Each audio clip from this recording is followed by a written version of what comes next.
Good, almost afternoon. We are finishing up our air quotes evil run of the Outer Worlds.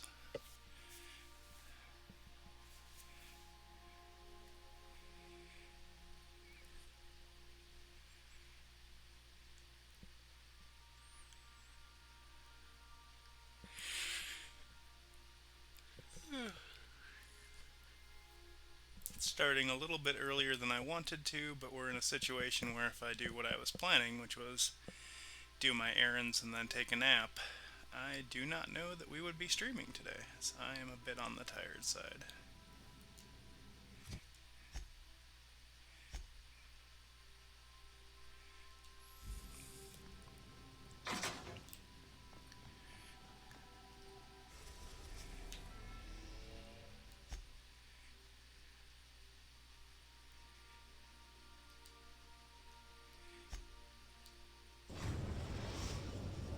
Captain, I am pleased to inform you that we have successfully landed on Tartarus. Please be advised that electrical storms on the... Oh, speak of the devil. You're the backup, right? From Akande? These bloodthirsty sprat... I don't understand either. It's not like I tortured them or anything. You've got to help us. Please. Their biometric ID? I could transmit it. I'm never supposed to buy...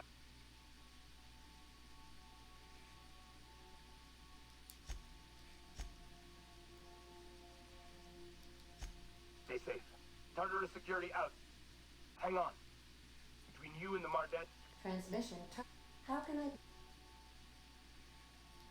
Take care.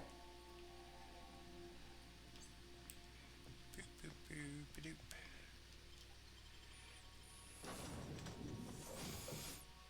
Okay, I'm not too worried about hacking or anything like that.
Attacking!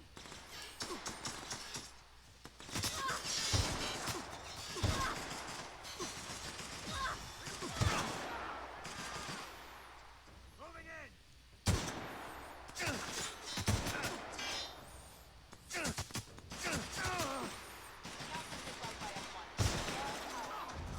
Forward for Groundbreaker! That's the last of them. Dump the bodies to the rest.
What was that?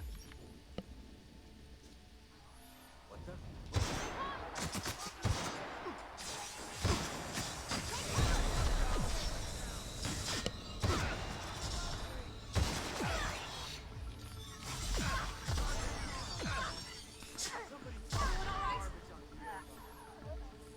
Stay down, Hullhead.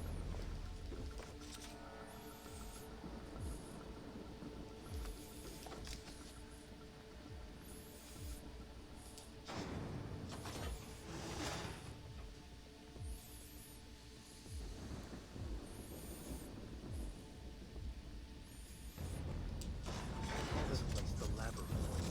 Perhaps we should all meditate on that as we make our descent.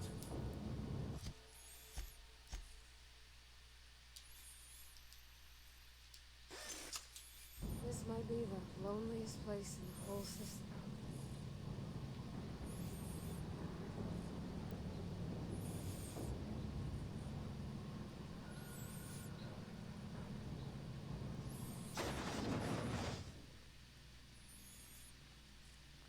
Let's look around.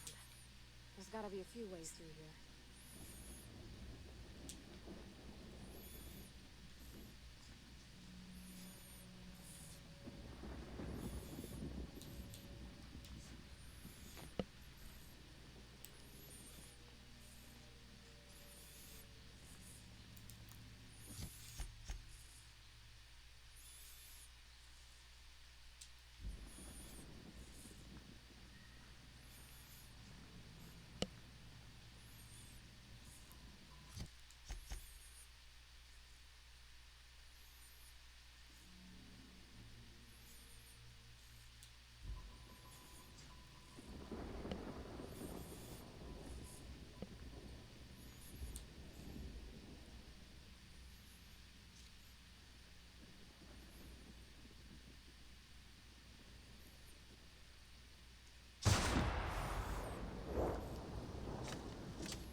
Shit! Here we go!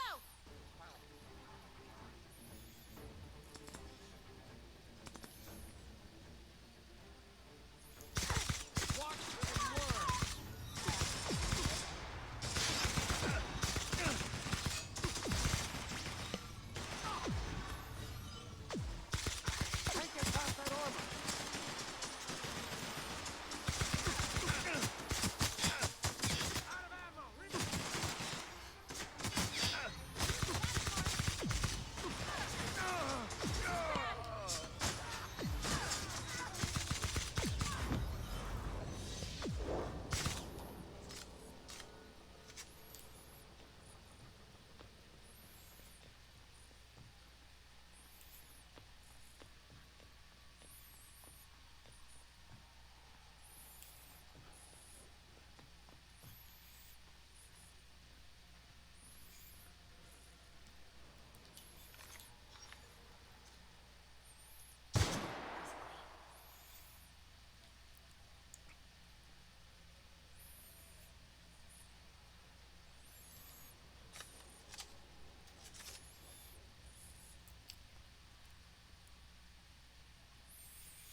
All right, MSI. I'm not one for rousing speeches, but the captain needs our help. So get in there and fight!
today.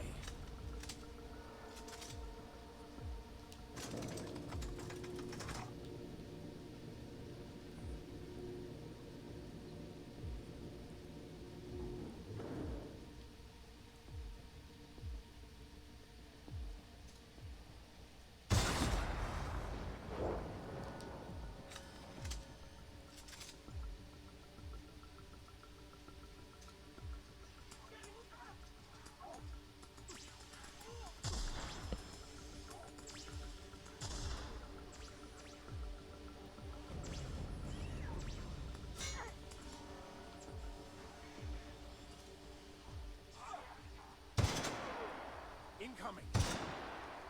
Working!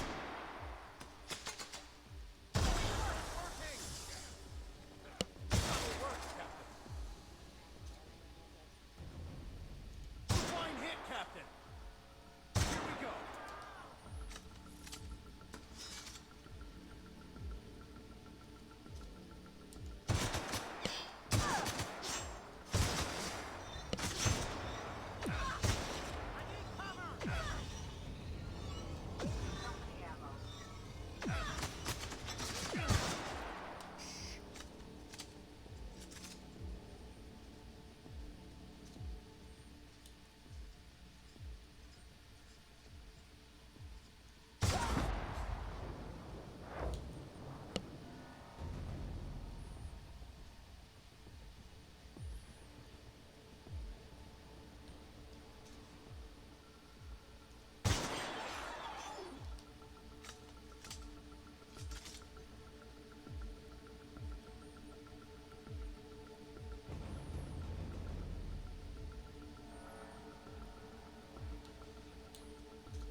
Watch out! Gotta reload!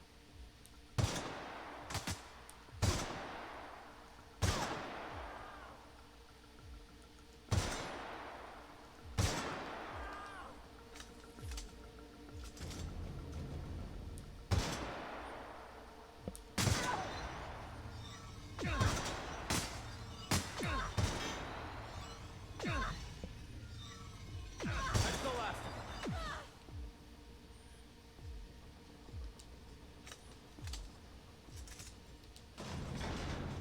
Everything in my life has been leading up to this point. I believe I am ready for this. Never comes of this.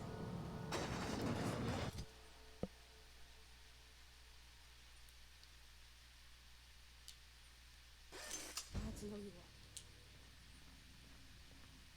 When I pulled you out of the Hope, I never imagined you'd turn me over to the board. Planting a bug in my terminal? That's low. We could have saved this colony, you know. That was always the plan. I revive you, you do as I say. I tell you to go there, get me this, shoot that, and you do as I say. If you'd just listened to me, we could have rescued everyone on the Hope. We could have been the saviors of Halcyon. But you didn't listen. No one in this damn colony ever listens.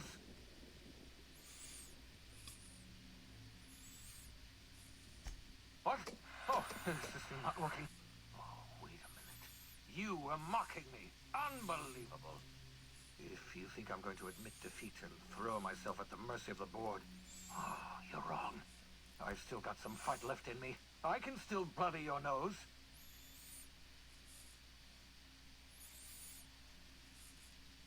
Don't you tell me what to do with my blood pressure.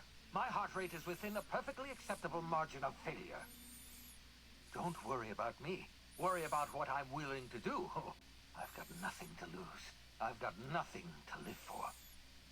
But I'll tell you what I do have. Oh, I've got a gun. And I've got Adjutant Akande as my hostage. Not bad for an old man, eh?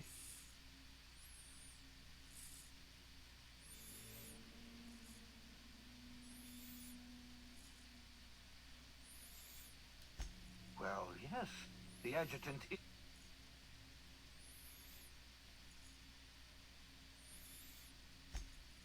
what you will, but I can't risk letting you interfere. The only thing worse than Halcyon collapsing is this psychotic... If you insist on interfering...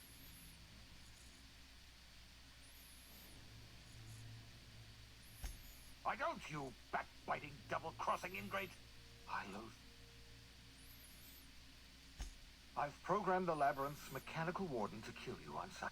You were my...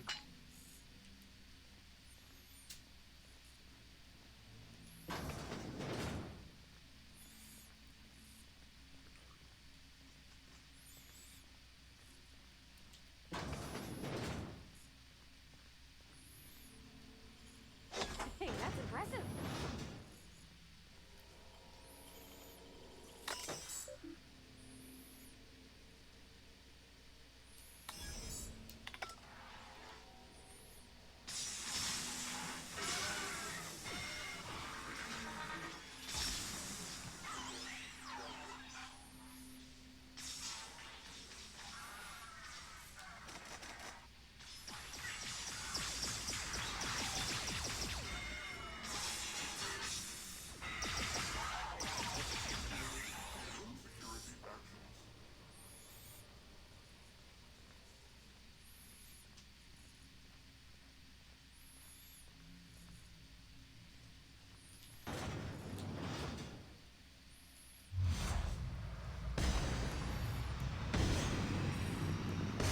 Here we go. Down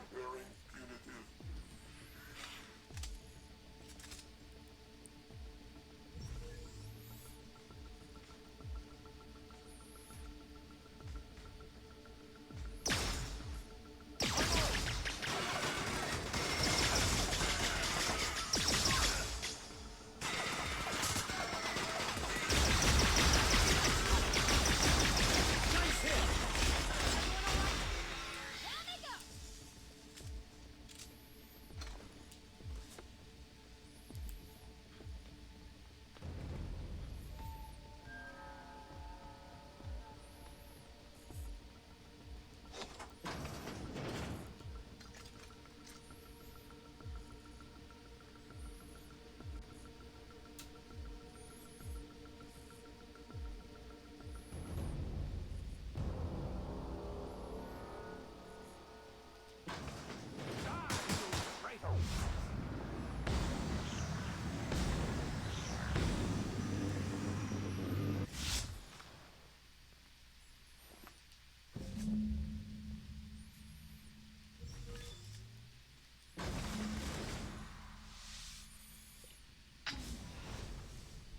Thank the law you're here. That madman was out of control. You were right to put him down. He was too far gone to be of any use to us. And what about you? You aren't hurt, I hope. Why shouldn't I be interested in the well-being of my finest agent? Not to mention my most valuable investment. You've put down the worst riot in our history, rid the colony of a dangerous madman, and saved my life. The board owes you a tremendous debt. We don't have a moment to lose. We're gonna have to work together to save Halcyon, because the situation is far worse than you imagined.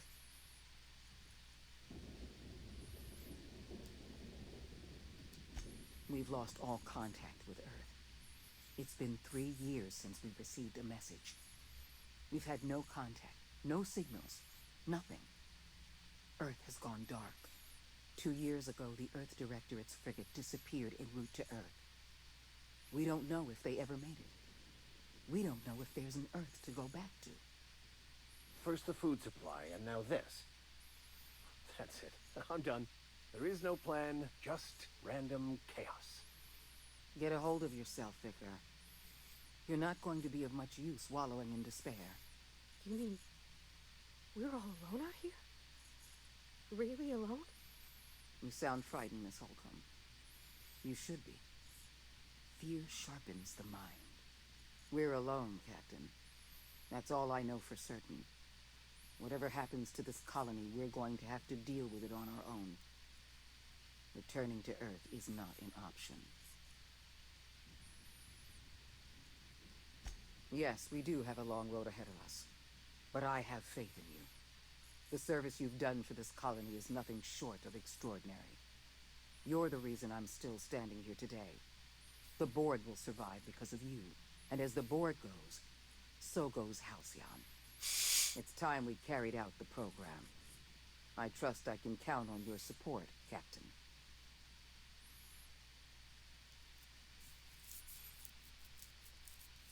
I support your decision wholeheartedly. You've proven yourself the most capable leader in the colony. Now more than ever before, Halcyon needs strong leadership and a steady guiding hand. I look forward to serving as your adjutant. We're on our own now. Earth isn't coming to save us, so we're going to have to save ourselves.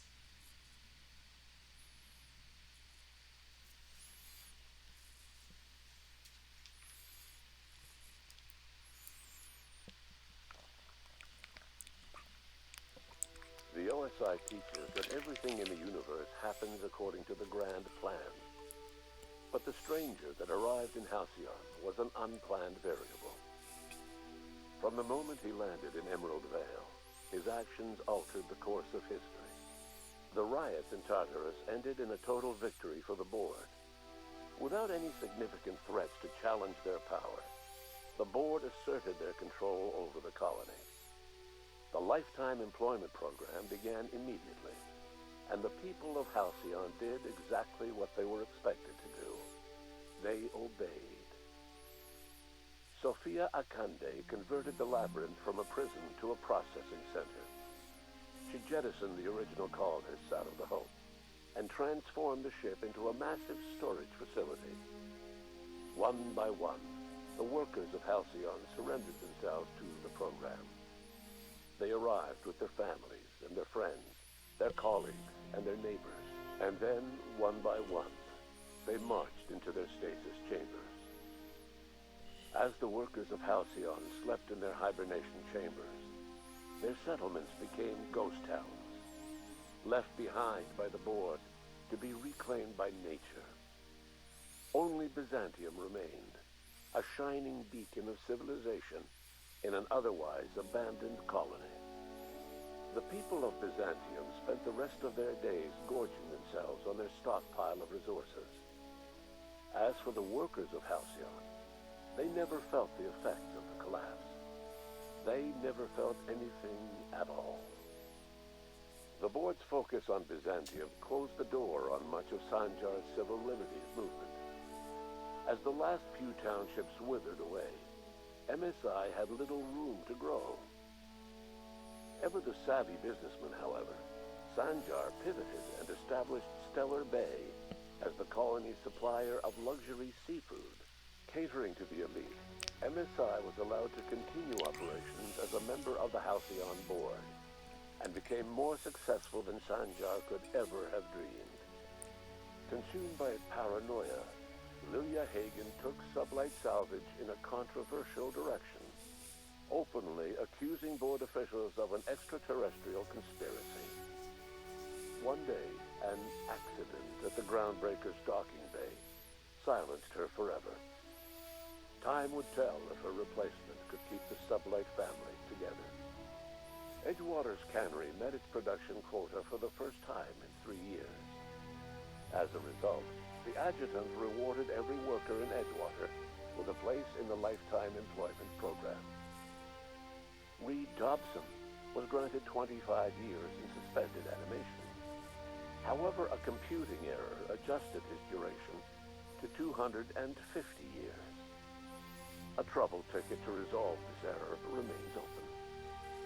While the Groundbreaker remained mechanically stable, the changing times forced Junlei Tennyson to make some difficult calls on behalf of her community. The work of maintaining independence was an uphill climb, and she found herself caving to bad faith compromises with the board. Time will tell if the Groundbreaker can endure.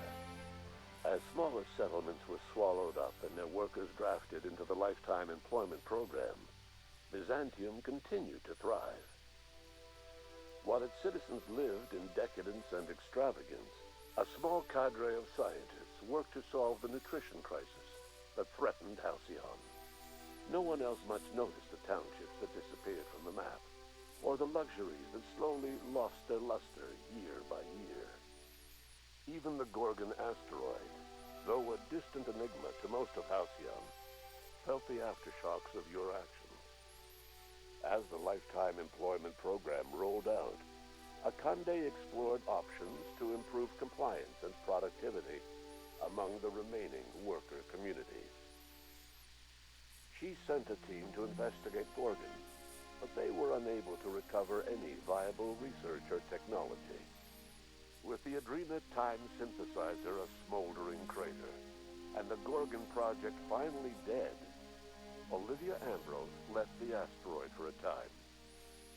But as the board's focus shifted to the Lifetime Employment Program and the dogged pursuit of dissidents, she struggled to remain out of their reach.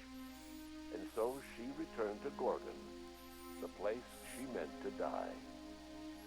They caught her at last in the synthesizer's twisted ruins.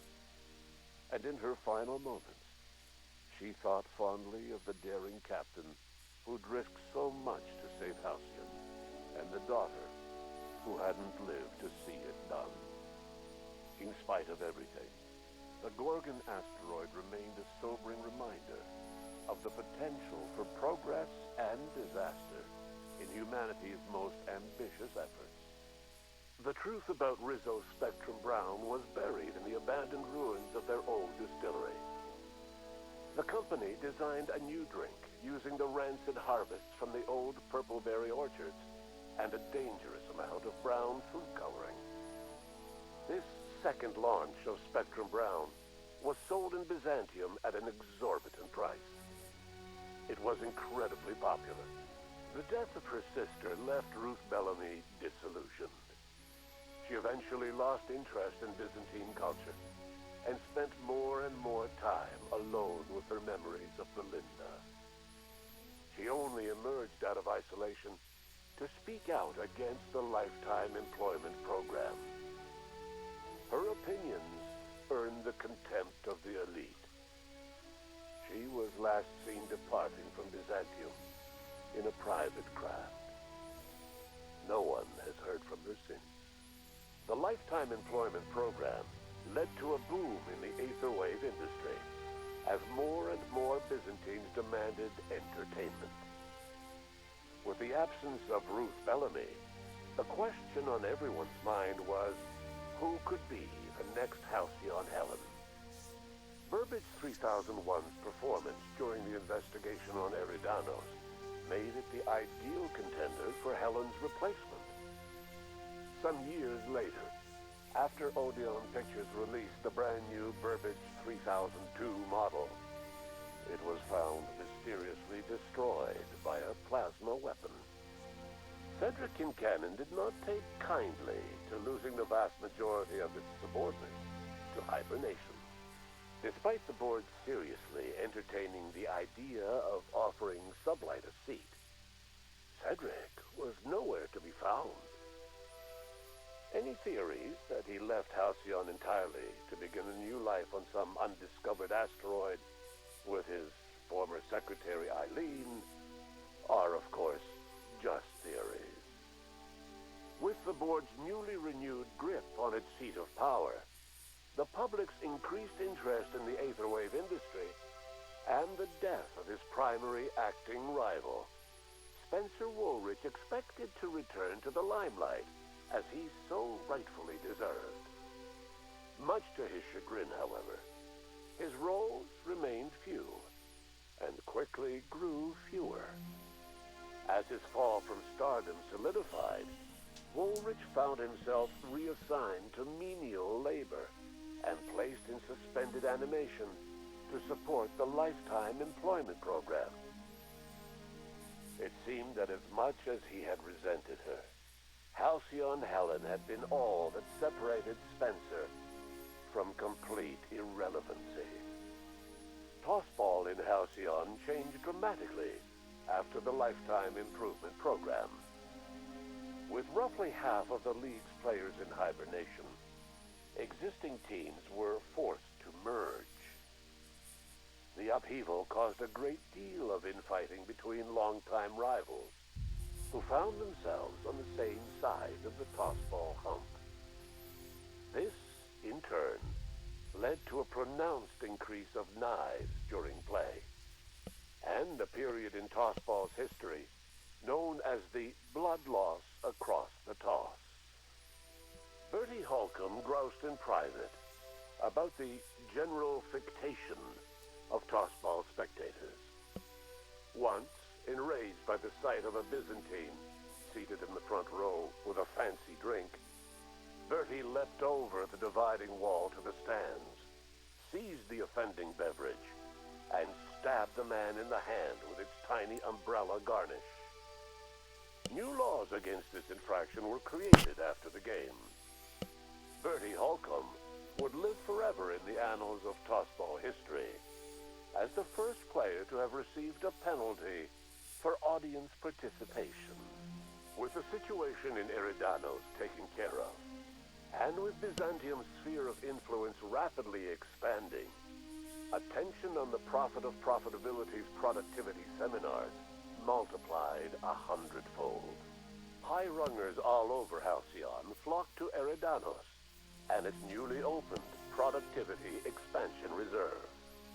The Prophet herself remained at the forefront of her discipline, until a violent encounter with a rival spy, actually no more than a curious fan, saw her fade into the background for the remainder of her days.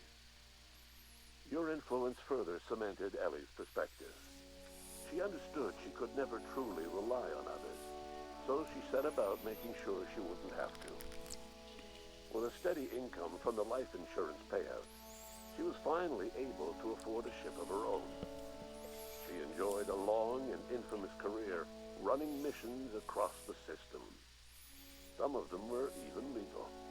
As the board reasserted control over Halcyon, Felix came to realize that his life as an upstart rebel had come to an end. The board's victory crushed any hope for a grand revolution across Halcyon, and so Felix, once again, found himself without a purpose in life. And so, disillusioned with his former boss and with nowhere left to go, Felix left his crew without saying goodbye. He was never heard from again. As a reward for his part in her courageous rescue, the adjutant invited the vicar known as Max to become one of the leaders of the Order of Scientific Inquiry. Max eventually rose to the top, becoming the presiding bishop of the OSI. He denounced his spiritual meanderings as a misguided attempt to come to terms with his long-dead parents. His only regret was that they had not lived long enough to see that he was right all along. Once the matter with the Hope colonists was resolved, Junlei bashfully asked Parvati if she'd like to join her permanently on the Groundbreaker, and Parvati enthusiastically, if somewhat awkwardly, agreed. As the board began to roll out their lifetime employment program, Parvati was increasingly plagued by dreams of freezing to death, and rarely left their shared quarters. Stymied by dwindling resources, Junlei struggled to keep the Groundbreaker afloat. Their relationship couldn't survive the strain. Parvati moved into crew quarters and found work servicing water pumps in hydroponics. Nyoka returned to Monarch to take another crack at making a permanent life for herself. She formed the Charon Group, an MSI subsidiary of ragtag survivalists and wilderness experts. Anyone in need of a guide, or just looking to throw back a beer and swap stories, could find her camping on the trail or clearing an infestation. The SAM unit that accompanied you spread awareness of the product line's superior sanitation and maintenance capabilities across what was left of the colony. This led to a boost in SAM unit sales. Did you know that SAM units are the longest-lasting, toughest-acting cleaning solution in Halcyon? Though Minister Clark was eventually released from house arrest, long years of isolation left him a changed man, little suited for bureaucratic work or for the colony that was changing around him. He remained in his estate largely by choice, fading from public view. Adjutant Sophia Akunde was instrumental in executing the Lifetime Employment Program. Following the death of Chairman Rockwell, Sophia Akande served as the loyal adjutant to her former freelancer, now the most powerful person in Halcyon. With Halcyon's workers suspended in a state of hibernation, starvation and chaos are problems of the past. The Lifetime Employment Program succeeded in its goals, but that success came at a price. The Halcyon of today is nothing at all like the colony of yesteryear. Power remains concentrated in Byzantium, but all the colony's resources serve the lifestyle of the elite, thereby transforming Halcyon into one of the smallest and most exclusive colonies in the system. And what about you, the unplanned variable in the history of Halcyon? You brought an end to the chaos on Tartarus, and proved yourself the most capable leader left in the colony. With Sophia Akande as your adjutant, you returned in triumph to Byzantium. All of Halcyon was yours. In time, you demonstrated a talent for leadership that far surpassed your predecessor, Chairman Rockwell. With your steady hand, you guided Halcyon through the turbulent years to follow, and helped ensure the colony's survival. No one knows what's happened to Earth, and no one knows what the future has in store for Halcyon. All we know for certain is this: the name of the Unreliable and that of its intrepid captain will remain the subject of countless stories for years to come.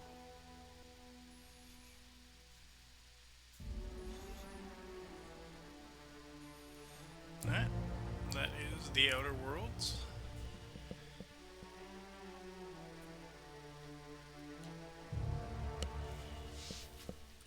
We will be starting up a new game on Saturday. Thank you for joining me for this quick little finish off stream, so we didn't have to spend 40 minutes on this at the beginning of stream. Next time, we're going to raid a friend, and I'm going to go get some lunch. Hopefully you have a good rest of your